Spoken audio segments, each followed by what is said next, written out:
അസ്സലാമു അലൈക്കും വറഹ്മത്തുള്ളാഹി തആല വബറകാതുഹു.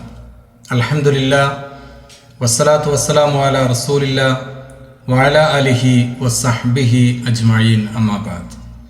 മനസ്സിൽ വെറുപ്പ് മാത്രം കൊണ്ട് നടക്കുന്ന പലരെയും നമ്മളുടെ ജീവിതത്തിൽ കണ്ടുമുട്ടിയിട്ടുണ്ടാകും. അങ്ങനെ വെറുപ്പുൽപ്പാദിപ്പിക്കുന്ന യന്ത്രമായി മാറുന്ന ചിലരെക്കുറിച്ചാണ് നമ്മൾ ചർച്ച ചെയ്യുന്നത്.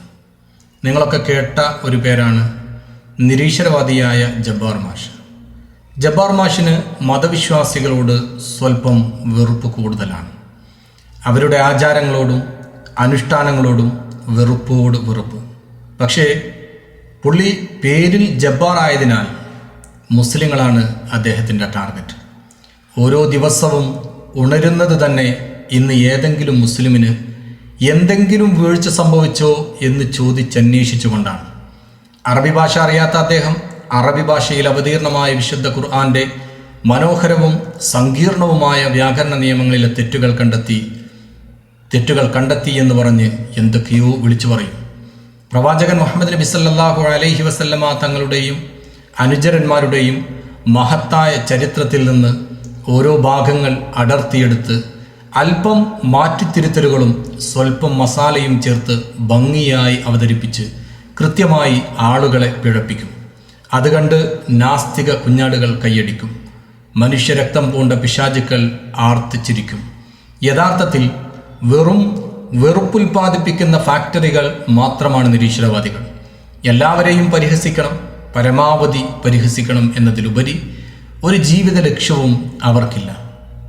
ഓരോരുത്തരും അവരവരുടെ വിശ്വാസപ്രകാരം ജീവിക്കുമ്പോൾ ആ ജീവിതത്തിൽ ഇടപെടാതിരിക്കലും മറ്റുള്ളവർ ആദരവോടെ കാണുന്നവരെ പരിഹസിക്കാതിരിക്കലുമല്ലേ യുക്തി? ആ സാമാന്യ യുക്തി എന്തുകൊണ്ട് ഈ നിരീശ്വരവാദികൾ സ്വന്തം ജീവിതത്തിൽ പ്രയോഗിക്കുന്നില്ല? ഇനി ഇസ്ലാമിനെ കൃത്യമായി ക്രിട്ടിസൈസ് ചെയ്യുകയാണ് ഉദ്ദേശമെങ്കിൽ എന്തുകൊണ്ട് കുറവുകൾ മാത്രം വിളിച്ചു പറയുന്നു? ഇസ്ലാമിൻ്റെ അല്ലെങ്കിൽ മുസ്ലിങ്ങളുടെ നന്മകൾ ഒന്നും വിളിച്ചു പറയാത്തത് എന്തുകൊണ്ട്? നിങ്ങളുടെ യുക്തി അതിന് സമ്മതിക്കുന്നില്ലേ? അതോ ഇസ്ലാമിൻ്റെ നന്മകളെ നാലാൾ അറിയുമെന്ന പേടിയാണോ നിങ്ങൾക്ക്?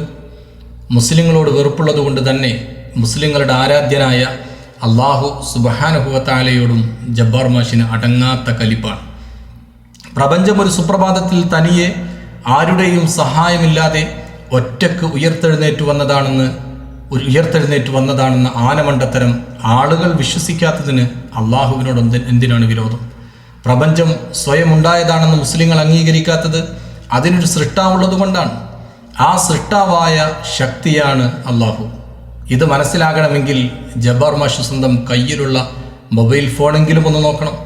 ഒരു സുപ്രഭാതത്തിൽ സ്വയം ഉണ്ടായതാണോ ഈ ഫോൺ, അല്ലെങ്കിൽ ഉണ്ടായതല്ലേ എന്നൊന്ന് ചിന്തിച്ചാൽ മതി. വാച്ചും കണ്ണടയും മൈക്കും യൂട്യൂബും വീടും കാറും എല്ലാം ഒരു സുപ്രഭാതത്തിൽ അല്ലെങ്കിൽ പല ദിവസങ്ങളിൽ സ്വയം ഉണ്ടായതാണ് എന്നതിൽ എന്ത് യുക്തിയാണുള്ളത്?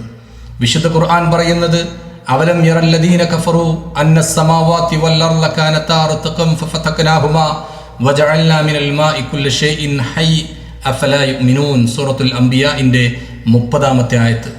ആകാശങ്ങളും ഭൂമിയും ഒട്ടിച്ചേർന്നതായിരുന്നുവെന്നും ശേഷം നാം അവയെ വേർപെടുത്തിയെന്നും സത്യനിഷേധികൾ കാണുന്നില്ലേ? വെള്ളത്തിൽ നിന്ന് എല്ലാ ജൈവ വസ്തുക്കളും നാം ഉണ്ടാക്കുകയും ചെയ്തു, എന്നിട്ടും അവർ വിശ്വസിക്കുന്നില്ലേ? സൂറത്ത് ദാരിയാത്തിന്റെ 47-ാമത്തെ ആയത്ത്.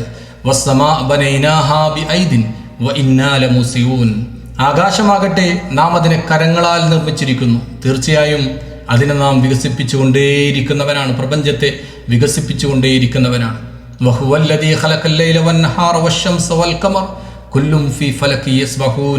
സൂറത്തു അംബിയാഇന്റെ 33-ാമത്തെ വചനം. രാത്രി, പകൽ, സൂര്യൻ, ചന്ദ്രൻ എന്നിവയെ സൃഷ്ടിച്ചത് അവനത്രേ. ഓരോന്നും ഓരോ ഭ്രമണപഥത്തിലൂടെ സഞ്ചരിച്ചു കൊണ്ടേയിരിക്കുന്നു. ഇങ്ങനെ പ്രപഞ്ചത്തിൻ്റെ തുടക്കവുമായി ബന്ധപ്പെട്ട നിരവധി യാഥാർത്ഥ്യങ്ങളിലേക്ക് ഖുർആൻ വിരൽ ചൂണ്ടുന്നുണ്ട്. പക്ഷേ ഇതൊക്കെ ഉൾക്കൊള്ളാൻ ജബ്ബാർ മാഷിന് കഴിയുമോ എന്നറിയില്ല. കാരണം ഖുർആൻ കൃത്യമായി സൂചിപ്പിക്കുന്നുണ്ട് ഇതെല്ലാം ബുദ്ധിയുള്ളവർക്ക് ചിന്തിക്കാൻ വേണ്ടിയാണ് എന്ന്. അതുകൊണ്ട് പഠിക്കുക, അറിയുക, ചിന്തിക്കുക, ഉൾക്കൊള്ളുക. അല്ലാഹു സുബ്ഹാനഹു വ തആല തുണക്കട്ടെ എന്ന് മാത്രം ദുആ ചെയ്യുന്നു. അസ്സലാമു അലൈക്കും വറഹ്മത്തുള്ളാഹി തആല വബറകാതുഹു.